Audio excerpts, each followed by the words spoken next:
కృష్ణా జలాల విషయంలో అధికార పార్టీ వ్యూహం బెడిసికొట్టింది. సర్కార్కు బూమ్రాంగ్ అయింది. బీఆర్ఎస్ ను ఇరుకున పెట్టాలని చూసిన కాంగ్రెస్ సర్కార్ బొక్కబోర్లా పడింది. బీఆర్ఎస్ నల్గొండ సభ పిలుపుతో కాంగ్రెస్ ఆగమైంది. హడావిడిగా అసెంబ్లీలో తీర్మానం చేసింది. తీర్మానంలోనూ అన్ని తప్పుల తడకలే. అసెంబ్లీ గ్రామ పంచాయతీ అంటూ పంచాయతీలను ఉత్తమ్ కుమార్ రెడ్డి అవమానించారు. ఆర్థిక రంగంపై శ్వేతపత్రంలానే తీర్మానం కూడా బూమ్రాంగ్ అయింది.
కృష్ణా జలాల విషయంలో అధికార పార్టీ వ్యూహం బెడిసికొట్టింది. సర్కార్కు బూమ్రాంగ్ అయింది. బీఆర్ఎస్ ను ఇరుకున పెట్టాలని చూసిన కాంగ్రెస్ సర్కార్ బొక్కబోర్లా పడింది. బీఆర్ఎస్ నల్గొండ సభ పిలుపుతో కాంగ్రెస్ ఆగమైంది.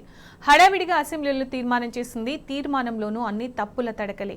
అసెంబ్లీ గ్రామ పంచాయతీ అంటూ పంచాయతీలను ఉత్తమ్ కుమార్ రెడ్డి అవమానించారు. ఆర్థిక రంగంపై శ్వేతపత్రంలాని తీర్మానం కూడా బూమ్రాంగ్ అయింది. దీనికి సంబంధించి పూర్తి సమాచారం మా ప్రతినిధి సూరజ్ అందిస్తారు. సూరజ్, ఇవాళ అసెంబ్లీలో ప్రభుత్వం తీర్మానం ప్రవేశపెట్టిన విషయం తెలిస్తే ప్రధానంగా కృష్ణా ప్రాజెక్టులకు సంబంధించి ఆ తీర్మానాన్ని ప్రభుత్వం ప్రవేశపెట్టింది. అయితే మొత్తం అసెంబ్లీలో చర్చ అంతా హరీష్ రావు 6 మంత్రులు అన్న చందంగా నడిచింది. పూర్తి స్థాయిలో ఒక సబ్జెక్ట్ తో మాజీ మంత్రి హరీష్ రావు ప్రభుత్వ వ్యూహాన్ని దెబ్బకొట్టారని చెప్పేసి కూడా విశ్లేషకులు భావిస్తున్న పరిస్థితి కనిపిస్తుంది. నీటి విషయంలో అధికార సర్కారు వ్యూహం బెడిసికొట్టిందని చెప్పేసి కూడా వాళ్ళు అభిప్రాయపడుతున్నారు. గత బీఆర్ఎస్ ను ఇరుకున పెట్టే ప్రయత్నంలో భాగంగా కాంగ్రెస్ పూర్తి స్థాయిలో బొక్కబోర్లా పడిందని చెప్పేసి కూడా విశ్లేషకులు అభిప్రాయపడుతున్న పరిస్థితి కనిపిస్తుంది. ప్రాజెక్టులు, నీళ్ల పంపిణీ, కేఆర్ఎంబి మీటింగ్స్ పైన సర్కార్ పూర్తి స్థాయిలో పప్పులో కాలేసిందని చెప్పేసి కూడా రాజకీయ విశ్లేషకులు భావిస్తున్నారు. బీఆర్ఎస్ తెలంగాణకు అన్యాయం చేసిందని చెప్పే ప్రయత్నంలో హస్తం విఫలమైందని చెప్పేసి కూడా అభిప్రాయాలు వ్యక్తమవుతున్నాయి. అసెంబ్లీలో కాంగ్రెస్ వైఫల్యాలను కప్పిపుచ్చుకునే ప్రయత్నంలో ఆ పార్టీ తప్పడడుగు వేసింది, ప్రభుత్వం తప్పడడుగు వేసిందని చెప్పేసి కూడా భావిస్తున్న పరిస్థితి కనిపిస్తుంది. బీఆర్ఎస్ నల్గొండ సభ పిలుపుతో అధికార పార్టీ కొంత తికమక పడింది, చెమటలు పట్టాయి వాళ్ళకని చెప్పేసి కూడా బీఆర్ఎస్ పార్టీకి సంబంధించిన నేతలు అభిప్రాయపడుతున్నారు.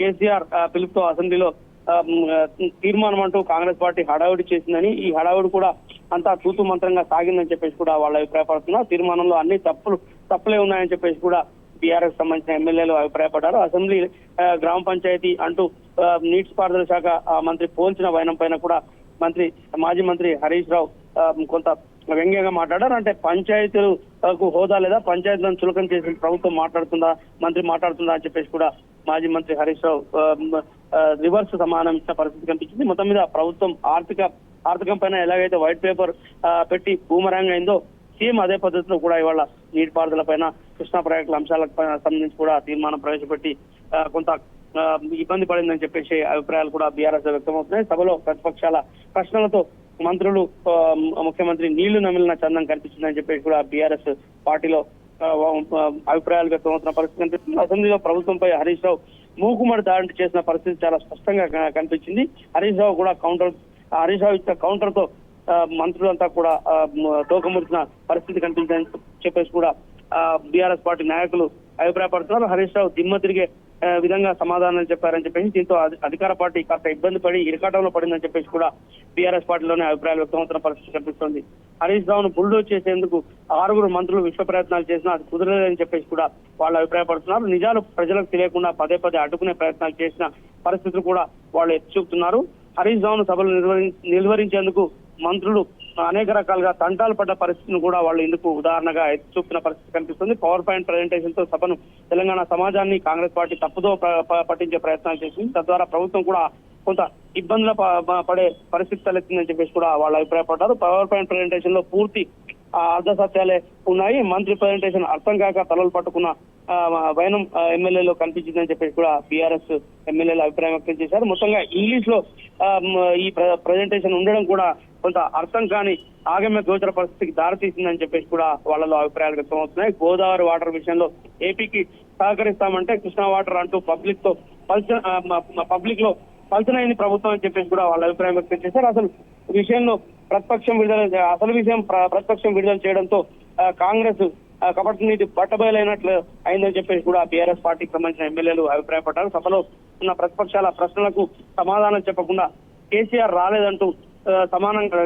రాలేదంటూ వ్యాఖ్యలు చేయడం బుల్డోజ్ చేయడంలో భాగమే అని చెప్పేసి కూడా వాళ్ళు అభిప్రాయపడ్డారు. అసెంబ్లీలో కాంగ్రెస్ ప్రెజెంటేషన్ విఫలం కావడంతో దిక్కుసోజన్ పరిస్థితిలో అధికార పార్టీ ఇరుక్కున్నట్లయిందని, 2 నెలల్లో అధికార కాంగ్రెస్ పార్టీకి అన్ని ఎదురు దెబ్బలే తగులుతున్నాయని, మీడియాను మేనేజ్ చేసినంత సోషల్ మీడియాను మేనేజ్ చేయలేకపోయిందని చెప్పేసి కూడా టీఆర్ఎస్ పార్టీకి సంబంధించిన ఎమ్మెల్యేలు ఈ సందర్భంగా అభిప్రాయపడ్డారు. ప్రభుత్వం తప్పులను చీల్చి చెండాడుతున్న పరిస్థితి సామాజిక మాధ్యమాల్లో కనిపిస్తుందని చెప్పేసి కూడా బీఆర్ఎస్ పార్టీకి సంబంధించిన నాయకులు, నేతలు, ఎమ్మెల్యేలు అభిప్రాయాలు వ్యక్తం అవుతున్నాయి. చింత రైట్ సూరజ్, థ్యాంక్ యూ.